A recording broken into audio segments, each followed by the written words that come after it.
on Liberty by John Stuart Mill.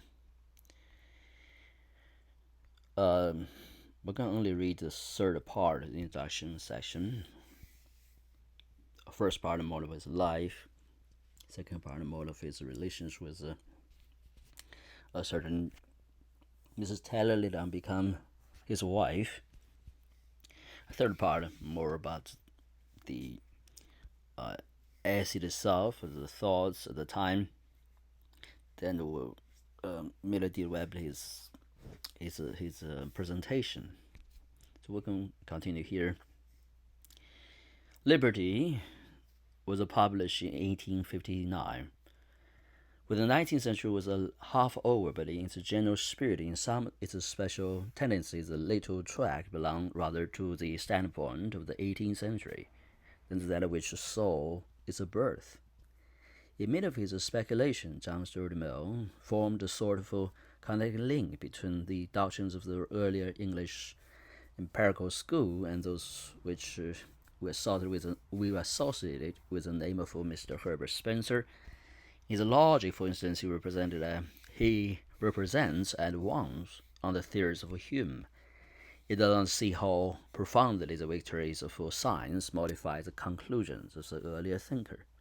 Similarly, in his political economy, he desired to improve and enlarge upon Ricardo, and yet does not the one so far as the modifications of political economy by sociology, indicated by some later, and especially German, speculations on the subject.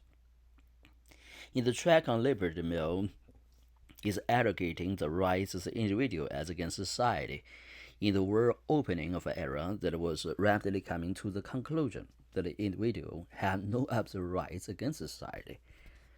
The 18th century view is that the individuals existed first, each with their own special claims and responsibilities, and they deliberately formed a social state, either by a contract or otherwise. And then finally they limited their own action out of regard for the interests of the social organism that they arbitrarily produced. This is hardly the will of the 19th century. It is possible that logically the individual is prior to the state. Historically, and in the order of nature, the state is prior to the individual. In other words, such rights as every single personality possesses in the modern world do not belong to him by an original ordinance of nature, but are slowly acquired in the growth and development of the social state. It is not true that individual liberties were fulfilled by some deliberate act when men made themselves into a commonwealth. It is more true to say, as Aristotle had long ago, the man is naturally a political animal that lives under strict social laws as a mere item, almost a non-entity, as compared to with the other society or community to which he belonged, and that such privileges as he subsequently acquired have been obtained in virtue of his growing importance as a member of a growing organization. But if this is even approximately true, it seriously restricts that liberty of the individual for which Mill pleads. The individual has no choice because he has no rights against the social organism.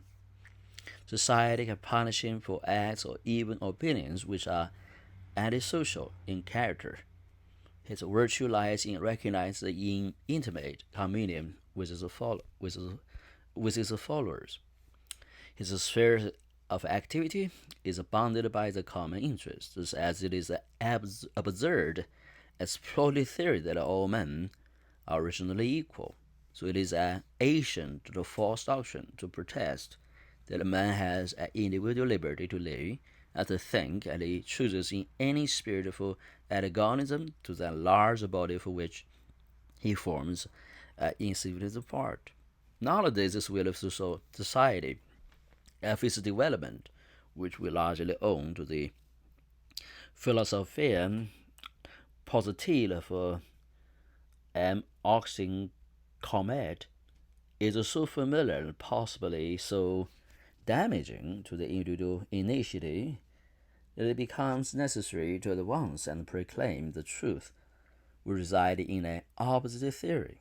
All progress, as we are aware, depends on the joint process of integration and differentiation, synthesis and analysis, and then a larger synthesis seem to form the law of development. If it ever comes to pass, the society is tyrannical, its restrictions of the individual, if, as for instance in some forms of socialism based on deceptive analogies of nature dealings, the type is everything as the individual nothing. It must be confidently urged in answer that the fuller life of the future depends on the manifold activities, even though they may be antagonistic of the individual. In England, and all events, we know that government in all its different forms, whether as a king or as a caste of nobles, whether as a oligarchical plutocracy, or even as a trades unions, is so dwarfing its action that for the sake of the future, the individual must revolt. Just as our former point of view limited the value of Mill's treatise on liberty, so these considerations tend to show its internal importance. The importance of a society means a dead level of uniformity, the claim of the individual to be heard, to see what he likes, to do what he likes, to live as he likes, is absolutely necessary not only for the variety of elements without which life is poor, but also for the hope of a future age. So long as individual initiative and effort are recognized as vital elements in English history, so long will Mill's liberty, which he confesses was based on the suggestion derived from one Humboldt, remain as an indispensable contribution to the speculations and also to the health and the sanity of the world. What his wife really was to Mill, we shall perhaps never know, but that she was an actual and vivid force which rose a latent enthusiasm of his nature. We have abundant evidence. And when she died, and Agnon, though his friends may have regained an almost entrenched companionship, Mill was personally the poorer. Into the sorrowful and bereavement we can't enter. We have no right for power to draw the will. It is not to quote the simple words, so eloquent of unspoken grief. I can see nothing which could describe even the faintest manner when a loss was and is. But because I know that she would have wished it, I endeavor to make the best of what life I have left, and to work for her purposes with such diminished strength and can be derived from thoughts of her and communing with her memory. W. L. Courtney, London, July the 5th, 1901. I will continue to read. To the beloved and deplored memory of her who was the inspirer, in part the author, of all that is best in my writings, a friend and a wife, whose exalted sense of truth and right was my strongest incitement, and whose approbation was my chief reward. I dedicate this volume, like all that I have written for many years, it belongs as much as to her as to me. But the work as it stands has had, in a very insufficient degree, the inestimable advantage of her revision. Some of the most important portions have been reserved for a more careful re-examination, which now never destined to receive. Were I but capable of interpreting to the world one half the great thoughts and the noble feelings which are buried in her grave, I should be the medium for a greater benefit to it than is ever likely to arise from anything that I can write, unprompted and unassisted by her all but unrivaled wisdom. The grand leading principle towards which every argument unfolded in these pages directly converges is the absolute and essential importance of human development in its richest diversity. Wilhelm von Humboldt, the sphere and duties of government. On liberty. 1. Introductory. The subject of this essay is not the so-called liberty of the will, so unfortunately opposed to the misnamed doctrine of philosophical necessity, but the civil or social liberty, the nature and limits of the power which can be legitimately exercised by society over the individual.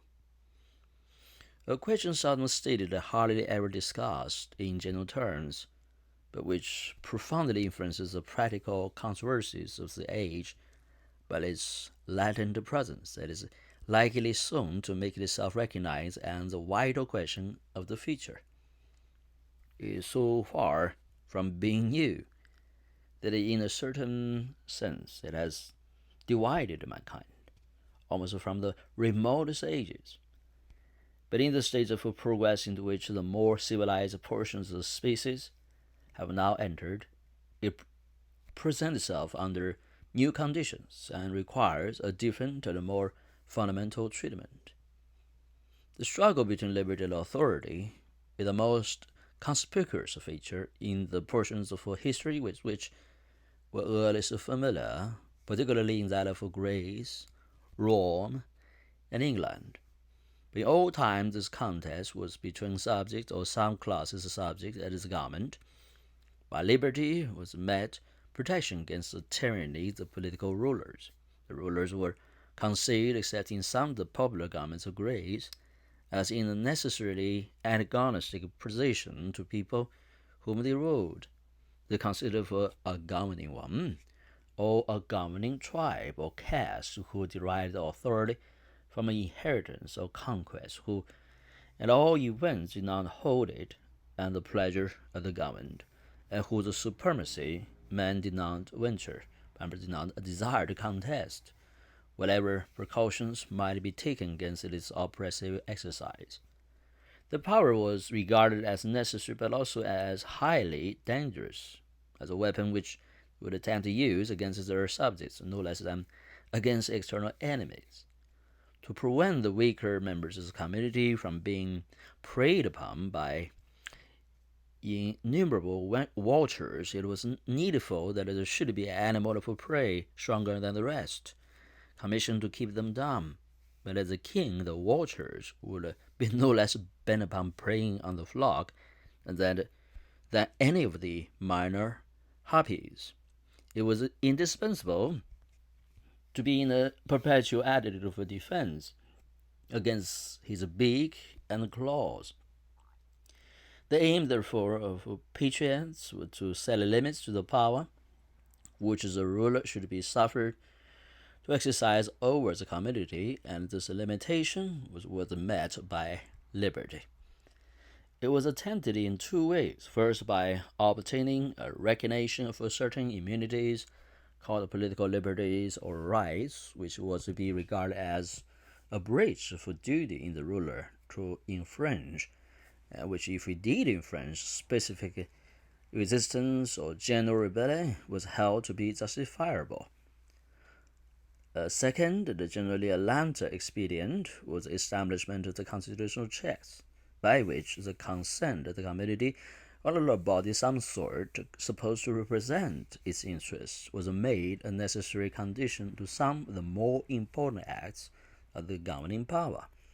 The first of these modes of limitation, the ruling power in most European countries was compelled more or less to submit. It was not so with the second to attain this, or when already in some degree possessed, to attain it more completely became everywhere the principal object of the lovers of liberty. As long as mankind was content to combat one enemy by another, and be ruled by a master on condition of being guaranteed more or less efficaciously against his tyranny, they did not carry their aspirations beyond this point. A time, however, came in the progress of human affairs when men ceased to think it a necessity for nature that their governors should be an independent power, opposed in interest to themselves.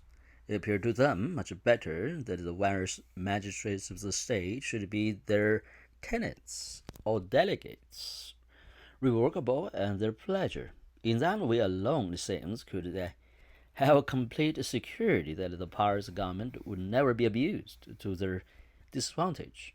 By degrees, this new demand for elected temporal rulers became the prominent object of the exertions of the popular party, whereas any such party existed and suspended to a considerable extent the previous efforts to limit the power of ruler, and the struggle proceeded for making the ruling power emanate from the tyrannical choice of the ruled. Some persons began to think that too much importance has been attached to the limitation of the power itself.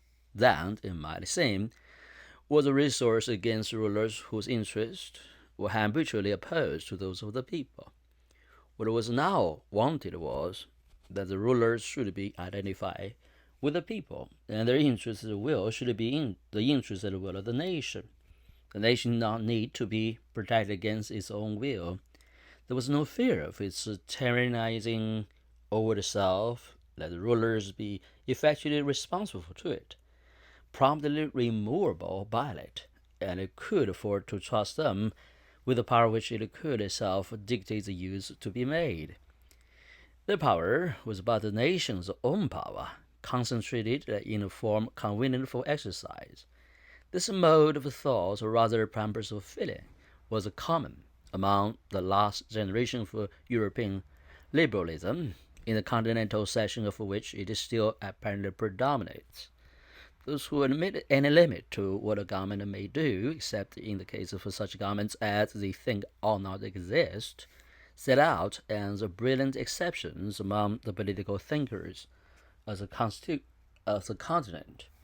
A similar tone of sentiment might be by this time have been prevalent in our own country if the circumstances which for a time encouraged it had continued unaltered. But in political and philosophical theories, it was as in person success disclosed the faults and infirmities which failure might have concealed from observation.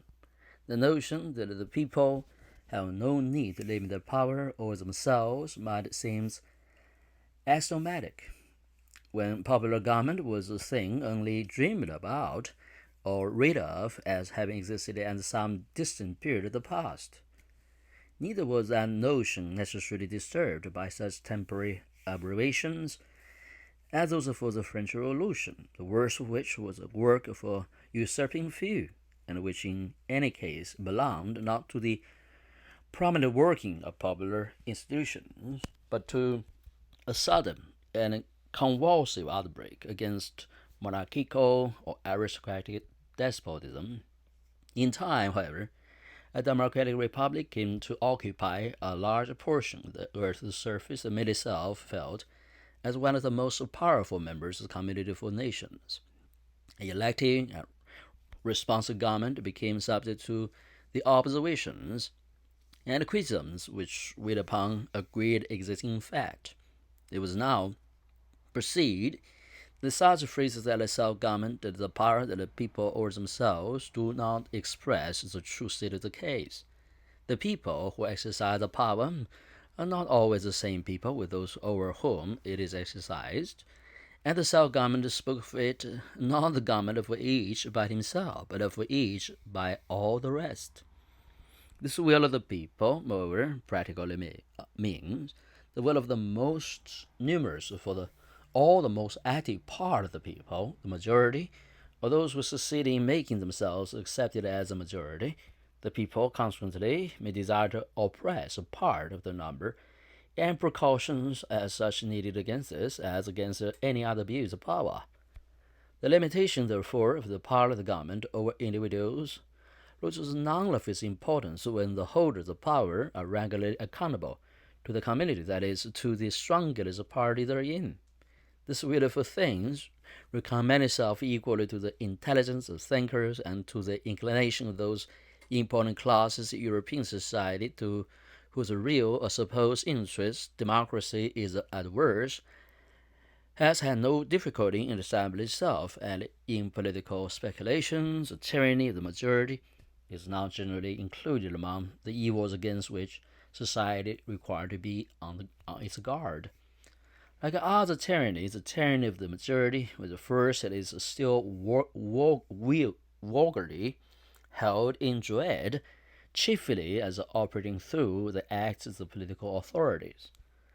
But reflecting persons perceive that when society in itself as a tyrant, the society collectively over the separate individuals who compose its means of tyrannizing, and unrestricted the acts which it may do by the hands of its political functionaries. Society can and does execute its own mandates, and if it ensues wrong mandates instead of right, or any mandates at all in things which it ought not to meddle, it practices a social tyranny more formidable than any kind of political oppression, since though not usually upheld by such extreme penalties, it leaves fewer means of escape, penetrating much more deeply into the detail of life and enslaving the soul itself. Protection, therefore, against the tyranny of the magistrates is not enough.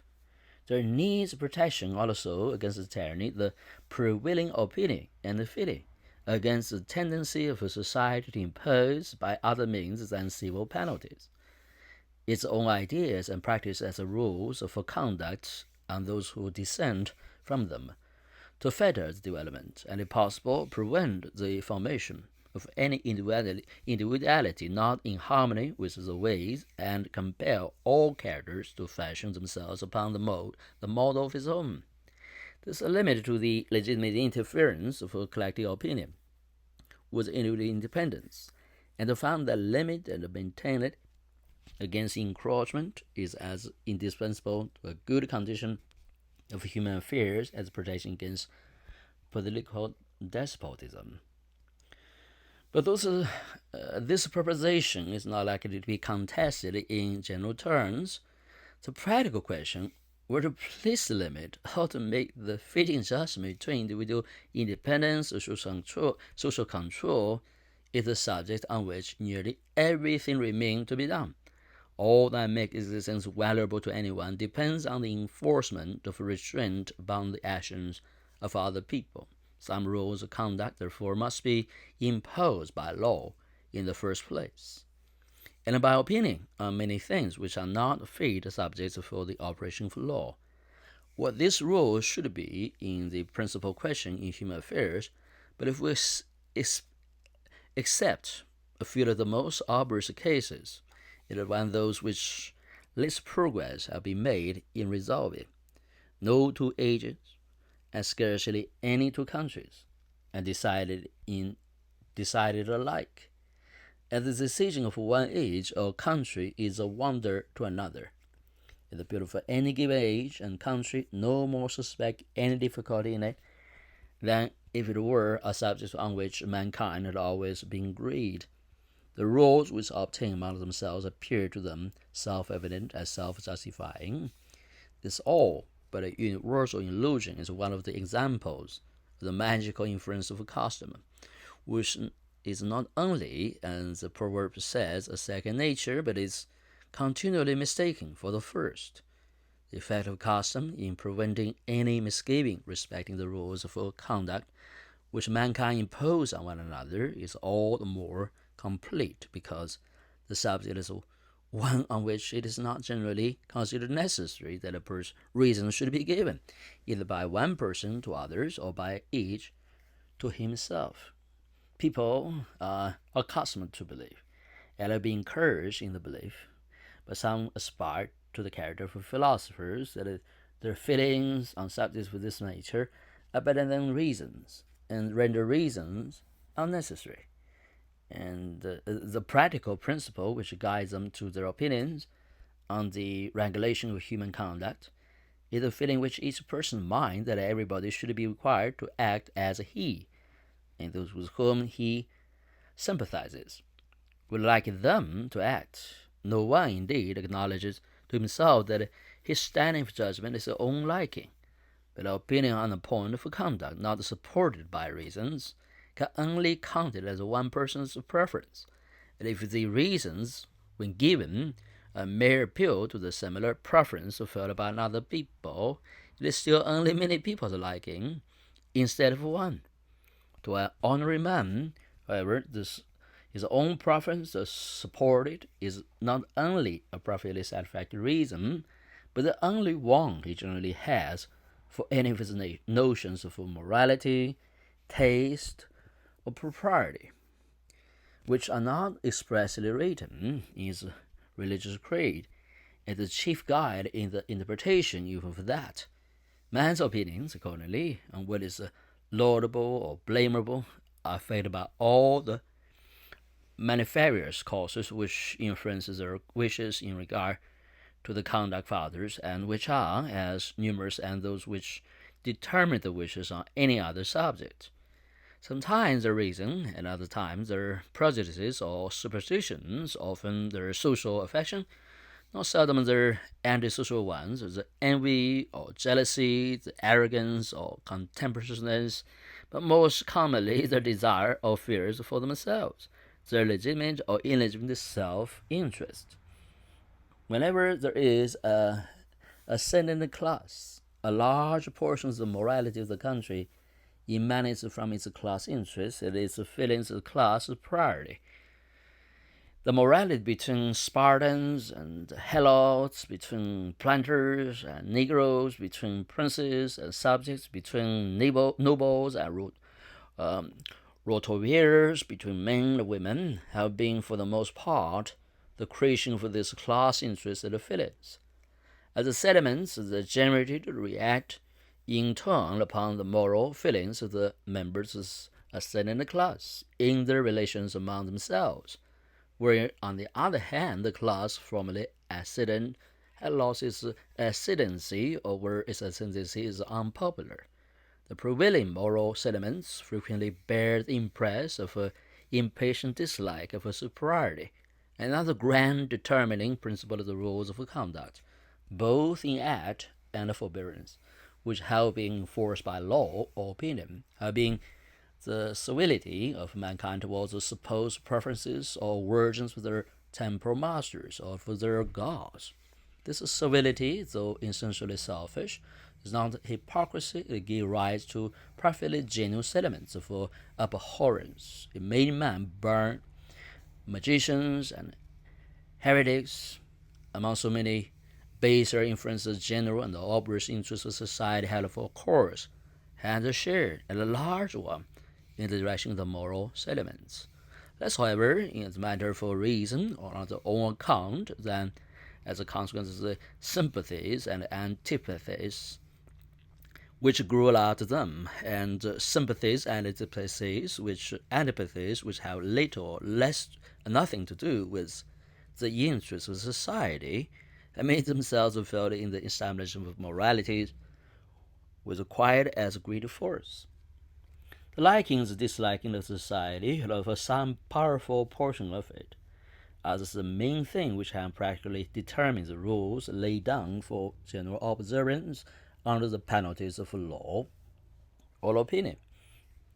And in general, those who have been advanced of society in thought and feeling have let this condition for things unassailed in principle, however, they may have come to conflict with it in some of its details, and occupy themselves rather in inquiring what things society ought to like or dislike, than in questioning whether its liking or disliking should be a law to individuals. They preferred endeavoring to alter the feelings of mankind on the particular points on which they were themselves heretical, rather than make a common cause in defense of freedom. With the heretics generally, the only case in which the higher ground that had been taken on principle and maintained with consistency by any but an individual here and there is that of religious belief, a case instructive in many ways, and not less so as to form the most striking instance of the fallibility of what is called the moral sense. For the Odim Theologicum, in the sincere bigots, is one of the most unequivocal, equivocal, equivocal, unequivocal, unequivocal cases of moral feeling. Those who first broke the yoke of what calls self the Universal Church were in general as little willing to permit difference of religious opinion as that of the Church itself. But when the heat of the conflict were over, without giving complete victory to any party, and each church or sect was reduced to limit its hopes to maintaining possession of the ground it already occupied, minorities, seeing that they had no chance of becoming majorities, were under the necessity for pleading to those whom they could not convert for permission to differ. It is accordingly on this battlefield almost solely that the rights of the individual against society have been asserted on broad grounds of principle, as the claim for society to exercise authority over descendants openly controverted. The great writers to whom the world owes what religious liberties it possesses have mostly asserted freedom of conscience as an indefeasible right, and denying the absolute that a human being is accountable to others for his religious belief. Yet and so natural to mankind is tolerance in whatever they really care about, then religious freedom has hardly anywhere been practically realized, except religious indifference, which dislikes to have its peace disturbed by theological quarrels and added weight to the scale. In the minds of almost all religious persons, even in the most tolerant countries, the duty of toleration is meted with tacit reserves. One person will bear with dissent in matters of church government, but not of the dogma, Another can tolerate everybody, short of a papist or a Unitarian. Another, everyone who believes in the revealed religion. In revealed religion, a few extend their charity a little further, but stop at the belief in God in a future state. Whatever the sentiment of the majority is still genuine and immense, is found to have a very little of its claim to be obeyed. In England, from the peculiar circumstances of our political history, though the yoke of opinions perhaps heavier, that of law is lighter than in most other countries of Europe, and there is considerably jealousy of direct interference by the legislative or the executive power with the private conduct, not so much from any just regard for the independence of the individual as from the still subsiding habit of looking on the government as representing an opposite interest to the public. The majority have not yet learned to feel the power of the government, the power. All its opinions are the opinions.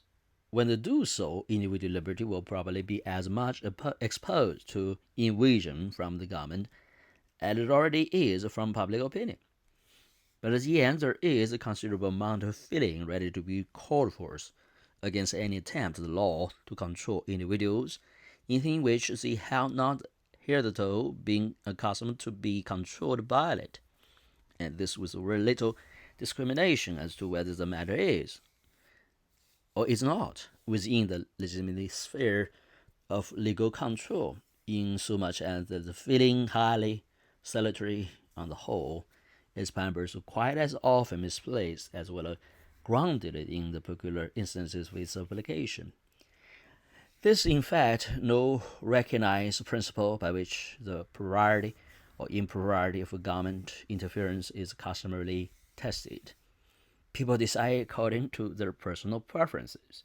Some, whenever they see any good to be done or evil to be remedied, would willingly instigate the government to undertake their business, while others prefer to bear almost any manifest social evil, rather than add one to the departments of human interest, amenable to governmental control. The men range themselves on one or the other side in any particular case, according to this general direction of the sentiments, or according to the degree of interest which they feel in the particular thing which it is proposed that the government should do, or according to the belief they entertain that the government would or would not do in the manner they prefer. But we're rarely on account of any opinion to which they constantly adhere as to what things are fit to be done by the government. It seems to me that in consequence of this absence of rule or principle, one side is present as often wrong, and the other, the interference of government, is, with about equal frequency, improperly invoked and improperly condemned. The object of this essay is to assert one very simple principle, as entitled to govern absolutely the dealings of society with the individual in the way of compulsion and control, whether the means used by physical force in the form of legal penalties or the moral coercion of public opinion. The end principle is that the sole end for which mankind are warranted, individually or collectively, in interfering with the liberty of action of any of their members, is self-protection. That is the only purpose for which power can be rightfully exercised over any member of a civilized community against its will is to prevent harm to others. His own good, either physical or moral, is not sufficient to warrant. He can rightfully be compelled to do or forbear because it will be better for him to do so, because it will make him happier, because in the opinion of others, to do so would be wise or even right. These are good reasons for remonstrating with them, or reasoning with them, or persuading them, or entreating them, but not for compelling him. These are good reasons for remonstrating with him, or reasoning with him, or persuading him, or entreating him, but not for compelling him, or withering him with any evil in case he do otherwise. To satisfy that, the conduct from which it is desired to deter him must be calculated to produce evil to someone else. The only part of the conduct of anyone for which he is amenable to society is that which concerns others. In the part which merely concerns himself, his independence is of right absolute over himself, over his own body and mind. The individual is a sovereignty.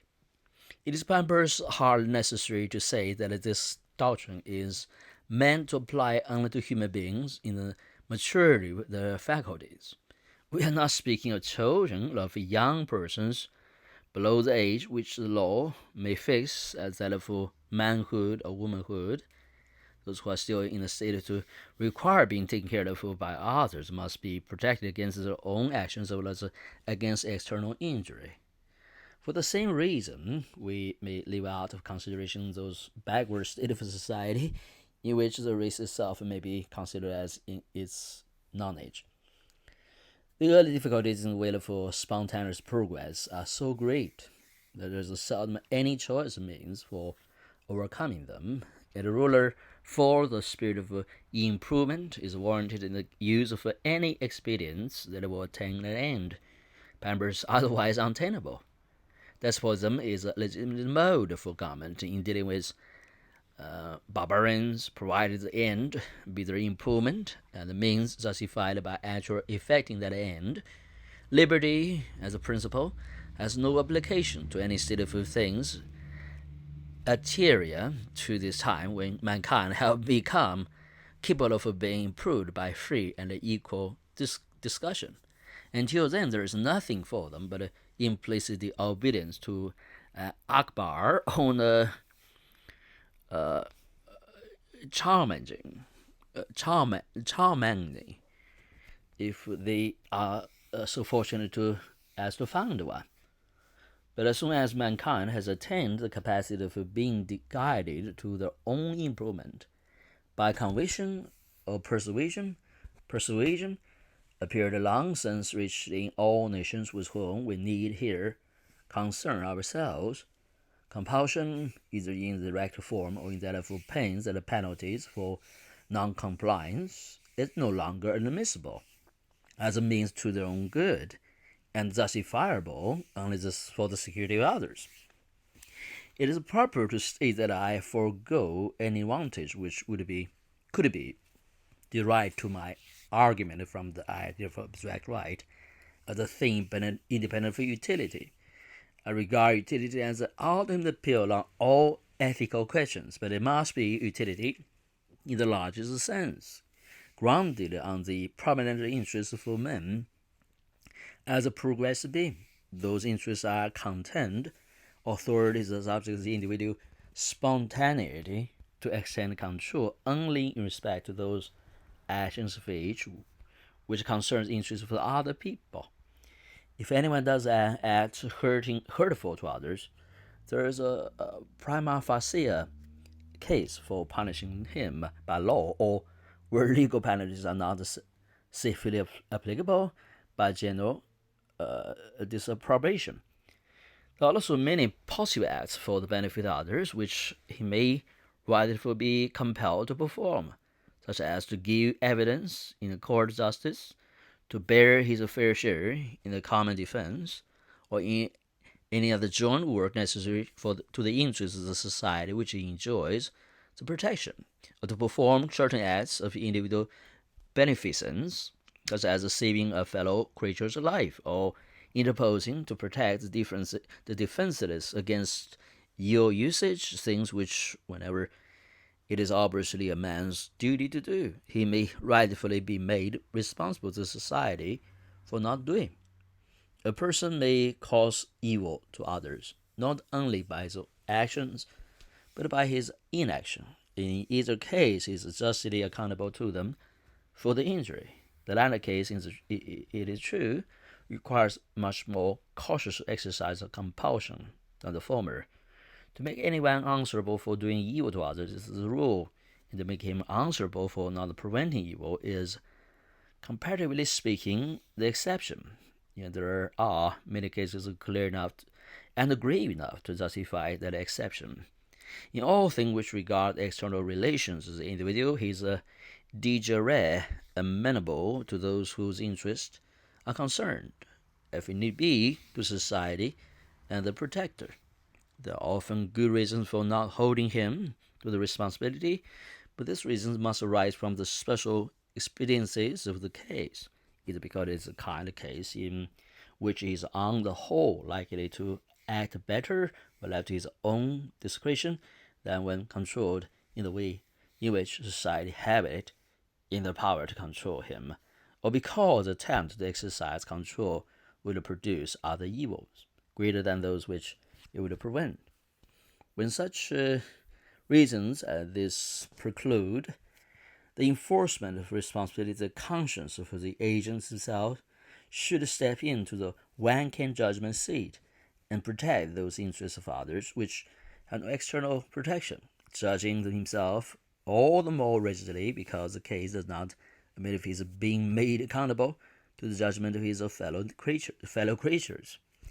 For it is a sphere of action in which society, as distinguished from the individual, has, if any, only an indirect interest, comprehending all and portion of a person's life and conduct, which affects only himself, or if it also affects others, only with their free, voluntary, and undeceived consent or participation.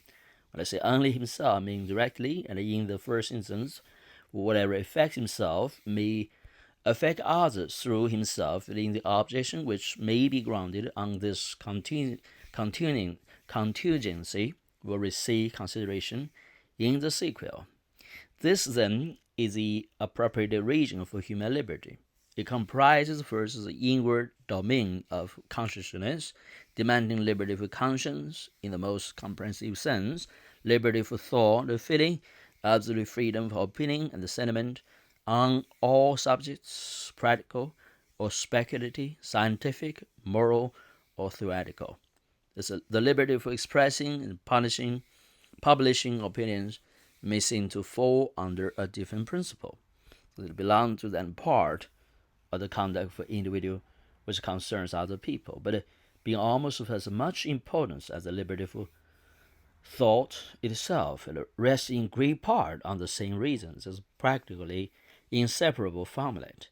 Secondly, the principle requires liberty for tastes and pursuits of framing the plan of our life to suit our own character, of doing as we like, subject to such consequences as may follow, without impediment from our fellow creatures, so long as we do does not harm them, even though they should, think our conduct foolish, perverse, or wrong.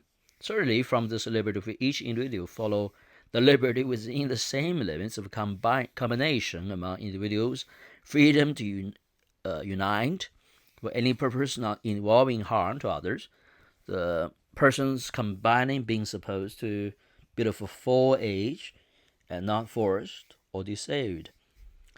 No society in which these liberties are not, on the whole, respected is free, whatever may be its form of government, and none is completely free in which they do not exist absolute and unqualified. The only freedom which deserves a name is that of pursuing our own good in our own way, so long as we do not attempt to deprive others of theirs, or impede their effort to obtain it. Each is a proper guardian of his own health, whether bodily or mental and spiritual. Mankind are greater gainers by suffering each other to live as seem good to themselves than by compelling each to live as seem good to the rest. Though this doctrine is anything but new, and to some persons may have the air of a truism, there is no doctrine which stands more directly opposed to the general tendency for existing opinion and practice. Society has expended fully its effort in the attempt, according to its lights, to compel people to conform to the notions of a personal and of a social excellency.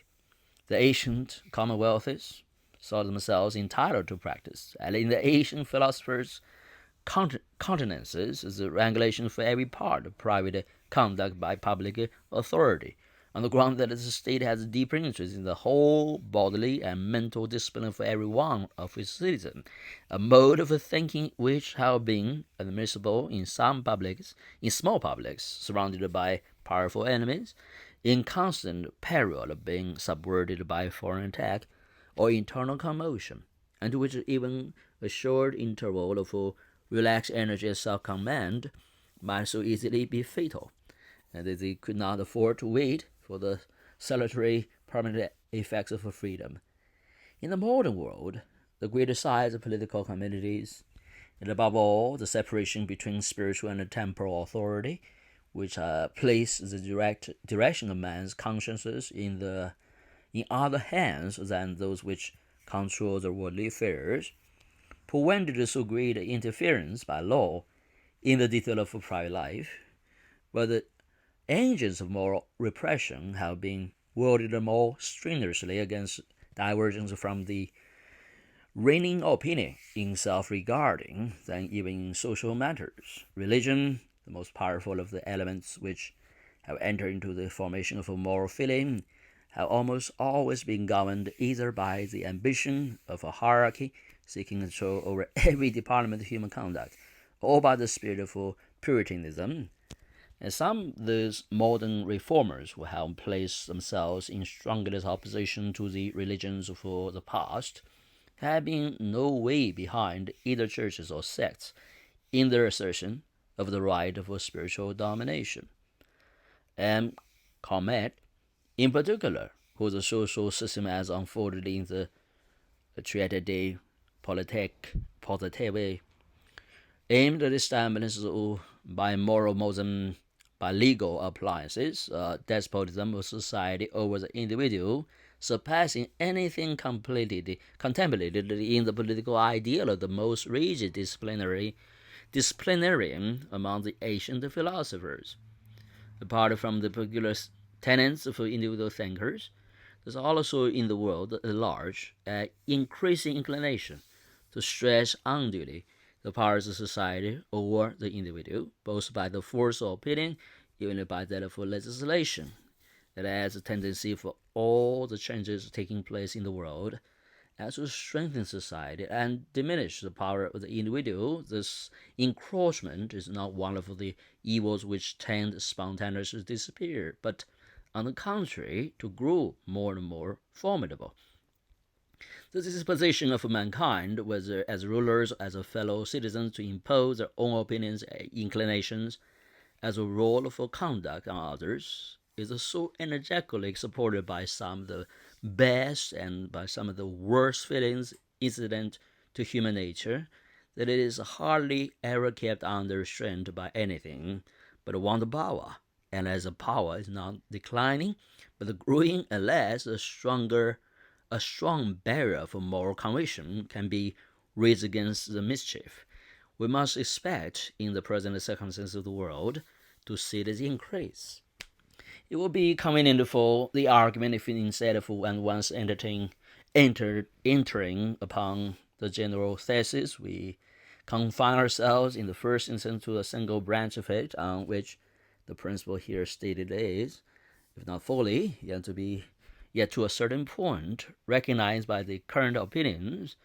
This one branch is the liberty of thought, from which it is impossible to separate the cognate liberty of speaking and of writing. Although these liberties to some considerable amount form part of the political morality for all countries which profess religious toleration, and free institutions, the grounds, both philosophical and practical, on which they rest, are perhaps not so familiar to the general mind, not so thoroughly appreciated by many, even of the leaders of opinion, as might have been expected. These grounds, when rightfully understood, allow for much wider application than to only one division of the subject, and a thorough consideration of this part of the question will be found the best introduction to the remainder. Those to whom nothing which I am about to say will be new may therefore, I hope, excuse me on the subject which for now 3 centuries has been so often discussed. I venture on one discussion more.